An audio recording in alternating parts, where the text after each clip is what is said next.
Alors, bonjour sur le plateau d'LVA TV. On est en compagnie de Yvon Picotte. D'ailleurs, vous pouvez revoir et revoir différentes capsules. On a abordé dans différents clips tout à l'heure la gestion de l'offre, la relève agricole, les terres, le monopole. On vous incite à aller voir tout ça sur lvatv.ca. Puis, cette petite entrevue, là, on la voulait un peu plus légère, un peu plus anecdotique. On a un ancien ministre de l'Agriculture avec nous. Donc on dit des fois, on se compare, on dit « Ah, lui il est bon, lui il est moins bon ». J'imagine que chez vous, dans votre salon, des fois vous regardez ça, vous lisez les journaux, vous regardez la télé. Je vais vous donner des noms d'anciens ministres de l'Agriculture, et puis, ou peut-être de futurs ministres de l'Agriculture, si je pourrais sortir des nouveaux noms. Et vous allez me donner une note de 1 à 10, comment vous les percevez. Puis si vous avez des commentaires, allez-y gaiement. Alors le premier, je sais que vous m'avez parlé d'une capsule, là. Je m'attends un peu à une note pas trop mauvaise. Jean Garon. Jean Garon, là, alors moi, je lui donne facilement 8 sur 10, 8, 9 sur 10, parce que Jean, il était difficile. Quand on était collègue avec lui, là, pour faire confiance à quelqu'un, il fallait que la personne démontre que finalement, elle ne voulait pas bitcher, personne, tu sais. Alors, on était les yeux levés, tous les deux, puis on parlait, on se coltaillait, puis tout ça. Mais Jean avait cette résistance-là, puis Jean... Il était encore plus patient que moi. Jean, là, quand il y avait quelque chose à vouloir passer, là, il était intraitable. Intraitable, ça durait. Puis on dirait qu'il n'y avait pas de temps. Ça pouvait aller jusqu'à 2 heures le matin. Moi, j'ai déjà vu Jean Garon, là, avec son chauffeur. J'ai eu ses gardes du corps ont été les miens. Après, quand je suis arrivé au gouvernement, puis les gars disaient, Jean, il disait, je m'en vais chez nous à 10 heures parce que Jean Garon puis moi, on partait des fois 10h, 11h du bureau. On rouvrait le bureau le matin, puis on le fermait le soir. Jean, il rouvrait moins le matin parce que la plupart du temps, des fois, il arrivait à 3h du matin. Mais Jean, il était à l'ouvrage, il était sa job, il était tenace. Fait que, tu sais, j'y donne 8 sur 10 parce que moi, je suis un ancien professeur, je vous dis que je ne suis pas fort ces notes, ben, je suis difficile un peu. Mais à 8 sur 10, Jean, c'était un excellent ministre de l'Agriculture. Chez les péquistes, Rémy Trudel. Rémy Trudel était un bon ministre de l'Agriculture, mais à mon point de vue, pas assez proche de la clientèle. Rémy, c'est un gars d'université, Rémy. C'est un gars de gros bon sens aussi. C'est pas parce que c'est un universitaire qu'il n'y a pas de bon sens, au contraire. C'est un gars de gros bon sens. Mais Rémy travaillait plus avec l'establishment, moi, je pense. Je l'ai perçu comme ça. Je ne l'ai pas connu directement. Je l'ai connu comme collègue aussi, là, oui. Mais je ne l'ai pas connu au moment où il a été ministre de l'Agriculture. Mais il n'a pas été mal perçu par les gens du monde agricole, mais il était plus establishment. Jean Garon était plus... Il fricotait moins avec... Oui. Jean Garon puis moi, on était plus mettre nos bottes puis s'en aller dans les écuries. Là. Quelle note pour Rémy Trudel, là? Bon, Rémy Trudel, j'y donnerais un bon 7 sur 10 aussi. Là. Mais c'était carrément un autre style. Là. Mais il a développé des belles choses aussi. Là. Il a fait des choses là, qui a fait avancer l'agriculture. Et dans le domaine aussi où les gens avaient besoin de fric un peu, là, il a aidé à mettre sur pied là, des situations importantes. Moi, je pense que Rémy, François Gendron. François Gendron, François, moi, il m'impressionne à moins du côté agricole. Il était bon en développement régional, mais du monde agricole, il m'impressionne à moins, mais il était capable de bien vendre sa salade aussi. Là. Puis je pense que ça mérite 6,5 sur 10, sûrement. Il a moins marqué l'histoire, selon vous? Ben moi, je trouve qu'il a moins marqué l'histoire. Comme ministre de l'Agriculture, je trouve qu'il a moins... Oui, parce qu'il a marqué l'histoire sur sa pérennité, du moins. C'est ça. Ça fait que, tu sais, tout de suite en partant, là, il y avait un petit peu un handicap de ce côté-là. Mais ça n'a pas été un mauvais ministre. Il était proche de la clientèle, lui aussi. Mais j'ai pas senti là, qu'il avait fait des réformes majeures. Là. Pour moi, ça n'a pas été des réformes majeures. Là. En tout cas, j'ai pas perçu ça comme ça. Chez les libéraux, Françoise Gauthier. Oh, regardez, Françoise Gauthier, je pense qu'elle a été là pour rendre service. Aux agriculteurs? Aux agriculteurs, oui, parce que...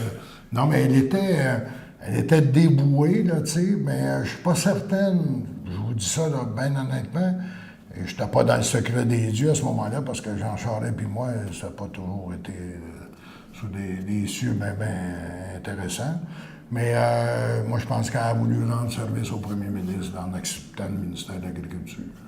Pour être peut-être la première femme au ministre? Bon, ça a pu jouer aussi dans le débat. Mais elle a fait son possible, c'est sûr, elle a fait ce qu'elle pouvait au maximum. Mais si je regarde la ténacité qu'ont les gens à se démarquer puis à défendre avec âpreté, là, je vais lui donner un 6 parce qu'elle avait de la bonne volonté, mais effectivement, je ne peux pas dire qu'il y a des choses qui peut faire mieux si elle revient. Ah, si elle revient. Ouais, mais ça, je pense que c'est un autre point aussi qu'il faut dire. Là. Ouais. Quand les gens décident de revenir en politique, il y a deux raisons. Ou ben non, il ne sait pas quoi faire de sa peau. Ou ben non, il revient parce qu'il dit, moi, j'ai réalisé des choses pas tout à fait à mon goût, j'ai la chance d'en réaliser d'autres. Et là, quand il revient, bien souvent, il est 2 fois meilleur. Okay. Fait que je dirais pas qu'elle serait mauvaise. Il y en a un qui est revenu 4 fois, je pense, hein? Laurent Lessard.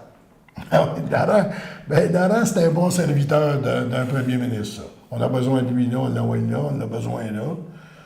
C'est un gars qui a un gros bon sens, il est proche du monde, etc. Mais tu sais, on ne sent pas qu'il va aller plus loin. Il veut tout simplement faire la job. Moi, j'ai senti que Laurent... Lui, il est pas revenu à l'agriculture pour dire j'ai pas fait ça, je vais faire ça, là. Il ne m'a pas donné cette impression-là. Il est revenu à l'agriculture parce qu'on souhaitait qu'il rende service là. Puis c'est un bon soldat, il l'a fait, puis il l'a fait à quelques reprises. Puis Laurent, il faisait ce qu'il a à faire, mais j'ai pas senti qu'il voulait développer davantage. Que c'était pas... Ça donne quoi comme note, un bon soldat, ça? C'était un bon soldat. Si je l'évaluais ailleurs, Laurent, peut-être je lui donnerais 6-7, mais là, à 5, ça marche. Une petite moyenne. Une petite moyenne. Mais il a fait ce qu'il avait à faire. Ça ne veut pas dire que le gars n'a pas fait ce qu'il avait à faire, mais moi, je les évalue en fonction de... Moi, là, quand tu es en politique, tu es supposé en donner plus que le client demande. Je n'ai pas senti que Laurent voulait en donner plus que le client demandait dans le domaine agricole. Ouais. Claude Béchard. Claude Béchard, ça aurait été un Moses de bon prospect. Très bon. Claude, évidemment, on sait ce qui est arrivé. Et Claude, il avait une qualité extraordinaire. C'est qu'il était très, très près de ses électeurs. Il était très people, puis il prenait à cœur chacun des demandes qu'on lui donne. Moi, je sais que j'ai parlé à Claude, puis souvent. Puis Claude, lui, là, tu lui confies un problème, c'était le sien. Claude, évidemment, il est très bien coté. C'est du Jean Garon en puissance. Ça, puis... C'est du 8-9-10. Oui, et puis là, maintenant... Okay. Pierre Paradis? Pierre Paradis était plutôt low profile. Pierre a toujours été en agriculture pour les premiers ministres avant. D'abord, Pierre, tout le monde le voyait, quand il est arrivé en politique en 1981, comme possiblement ministrable en agriculture. Je me rappelle de cette élection-là, d'ailleurs. Sauf qu'il y avait un handicap, lui, à cause de ce qu'on appelle là, des intégrateurs dans le monde du sport. Dont il avait été avocat. Dont il avait été avocat. Et tout le monde disait, c'est le futur ministre de l'Agriculture, ça va être épouvantable, on va tuer. L'UPA s'est servi de ça beaucoup pour nous dire, hey, ça va être épouvantable, c'est le boss des intégrateurs, puis ça n'a pas de bon sens, puis c'est des grosses affaires, puis ça ne marchera pas. Ça fait que Pierre, avant d'être nommé ministre de l'Agriculture, ça a pris 25 ans. Pourquoi? Parce que Robert Bourassa, d'abord dans le temps, n'a pas nommé ministre de l'Agriculture, même s'il aurait peut-être pensé qu'il aurait fait un bon. Là. Il n'a pas nommé à cause de ce handicap-là. Et tous ceux qui ont suivi ont fait pareil. Puis Pierre a démontré partout ce qui a passé qu'il était bon, finalement. Évidemment, il était plus low profile, il était bon. Et puis, il va, lui, il allait plus tranquillement, mais ça fonctionnait. Alors, c'est pour ça que Pierre, moi, je dis, regarde, moi, Pierre, là, il est dans la catégorie des 7. Okay. Puis je vais vous donner 4 noms de ministres, de personnes qui ne sont pas ministres de l'Agriculture, mais qui pourraient le devenir. Des noms qui tournent là, dans l'air, parce que les élections s'en viennent. André Villeneuve, Parti québécois. Si c'est lui qui est nommé, il est critique agricole actuel. S'il est nommé ministre de l'Agriculture, il fait quelque chose de bien ou pas? Bon, il connaît un peu ce domaine-là, c'est certain, là, mais moi, je pense qu'il va falloir qu'il paye sa pédale à gaz un peu plus pour avoir plus de dynamisme. Parce que, comme ministre de l'Agriculture, il faut que ça soit un pitbull. Là. Même si on les bannit, il faut que le gars morde pareil, là, parce que... Il mord pas assez. Et moi, je pense qu'André est trop lourd pour faire. Sylvie Damour à la CAQ. Je suis pas capable d'évaluer, honnêtement. Comment ça? Je la connais pas suffisamment pour ça. Bon, mais dans les médias, de ce qu'elle dit... Bon, dans ce qu'elle dit dans les médias, elle a l'air d'avoir beaucoup de bonne volonté, mais j'ai un peu plus de misère à évaluer des gens de la CAQ, moi, parce que des fois, ils disent des choses, puis le lendemain, c'est pas tout à fait ça. On modifie. Un peu clientéliste? Hein? Un peu clientéliste? Oui, un peu clientéliste. Alors, je doute pas qu'elle pourrait être bonne, par exemple. C'est sûr, parce que mon principe premier, moi, les gens qui s'en vont en politique s'en vont tous là pour faire du bien, ils s'en vont pas là pour faire du mal. J'en ai pas connu, moi, qui a dit, je m'en vais là, puis tu vois, que si on peut avoir l'air plus fou, mais qu'on ait géré le monde, là, ils sont tous là avec de la bonne volonté. Bon, ils n'ont pas tous le même talent, ou tous et toutes le même talent, mais moi, je pense qu'ils ont de la bonne volonté. Quand tu as de la bonne volonté, tu peux virer le monde à l'envers, mais ça prend ça, puis ça prend... En agriculture, ça prend plus que ça. Ça prend du monde. Stéphane Billette.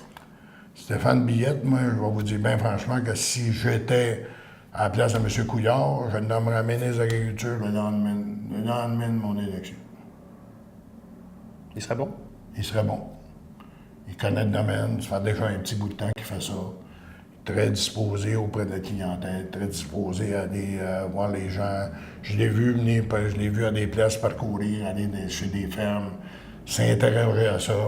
Je suis allé à l'Assemblée nationale à quelques reprises, puis il était très intéressé. Il me disait, il savait que j'avais été ministre de l'Agriculture, puis il me disait, il me parlait de l'agriculture. On voit que c'était un domaine qui l'intéresse. Alors moi, je vous dis franchement, je m'appelais M. Couillard, là, puis j'avais nommé ministre de l'Agriculture, je le ferais à Stéphane Billette. Jeune, beaucoup de possibilités, beaucoup d'avenir.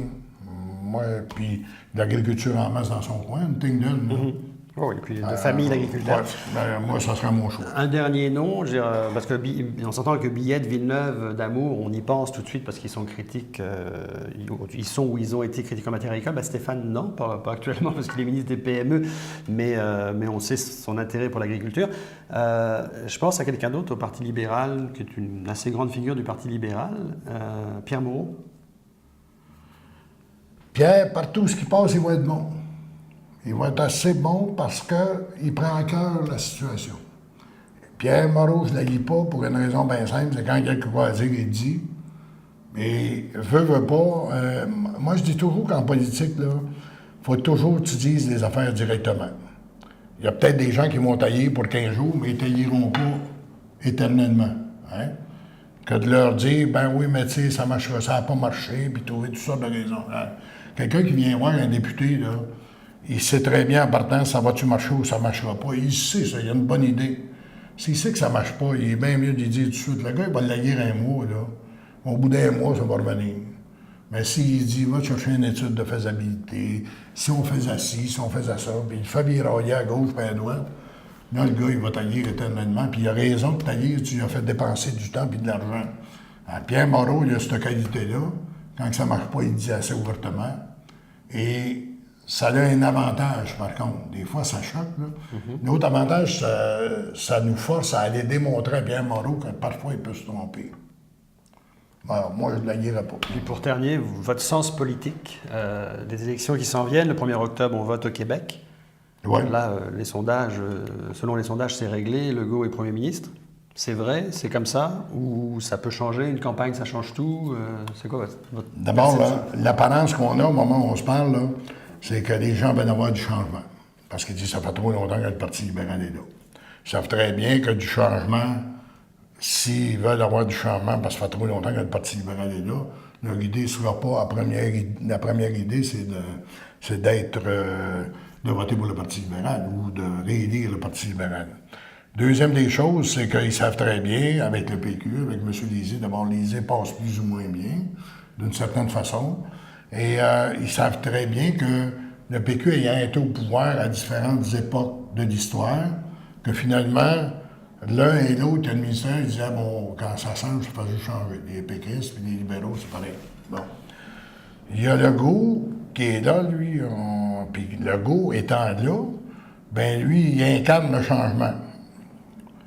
Ben, c'est parce que le monde a moins de mémoire un peu, mais moi, j'ai vu Legault passer dans bien des ministères, puis j'ai pas été capable de retenir une réforme majeure qu'il a faite dans chacun des ministères où il a passé. Mais c'est vrai qu'il arrive avec une équipe nouvelle, un nom qui n'est pas associé ni aux deux autres partis qui ont administré. Le plus qu'on peut l'associer, c'est avec la DQ. Puis la DQ qui est disparue depuis déjà un certain temps. Donc, les gens ont l'impression que le changement, ça passe par le go.